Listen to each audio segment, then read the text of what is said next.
Level design is driven by core mechanics. So the level design created a series of modular mechanics-driven encounters that you can string together to make a level. Okay, long sentence, but if the level design does not provide for the core mechanic, the level is not good, you know. So most of the time you have a core mechanic and the level is providing that accordingly. So in here there's some examples. For example, the main characters here.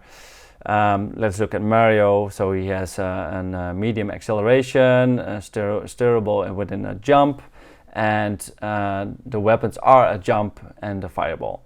So compared to, for example, Castlevania, so the speed is binary, it's just on and off, and the jump is fixed.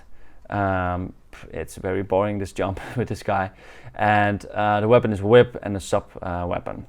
So if we look at that within the levels, Mario design requires way more precision platforming because it's way more precise, and also way more acceleration and jumping and moving within a jump and so forth.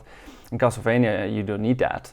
It's way more straightforward. It's going up, and then hitting it. So the level is providing for this. If you put Mario in the level of Castlevania, you would be like stuck, and you would feel like, oh my God, I cannot work in this. So level design. If there's no level design, there is no mastery of the game. There is no gameplay. There's no way to go. If you look at this is the Mario empty. You know, nothing is there. Yeah.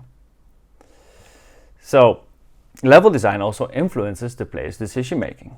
So here Nintendo uses the coins to tell that there's a secret path above. So you can see here the coins. You can follow these coins, and there's up more coins to find.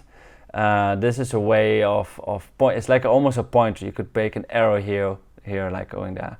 That is also provided within environmental design and other aspects for example, with color, for lights, that you see a light somewhere where there's a dark room and you're like, oh my God, I want to go there.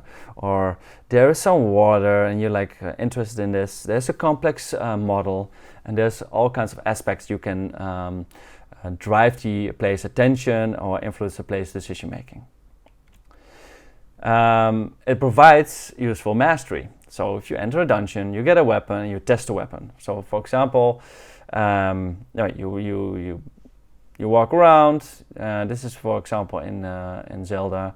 You get a new item. There's a test zone first, and then you have the boss fight, and then you're a master of it, and you go further on your path. I thought I had an example for this. Maybe the example will come later. So it also teaches the player about games mechanics. For example, you learn in Super Mario Bros. On NES that there is a power-up, and the power-up physics you learn about jumping mechanics, and you learn about the secrets. This is the example. Well, the example is here, like so Link gets the goose jar. That's the weapon. Then here it needs to be used, so it cannot exit anywhere without using this weapon. So he can't escape this room. He needs to understand it first, and then he can go further. And this is deliberately done so that it's mastered, and then you can apply it in a boss fight or somewhere else again.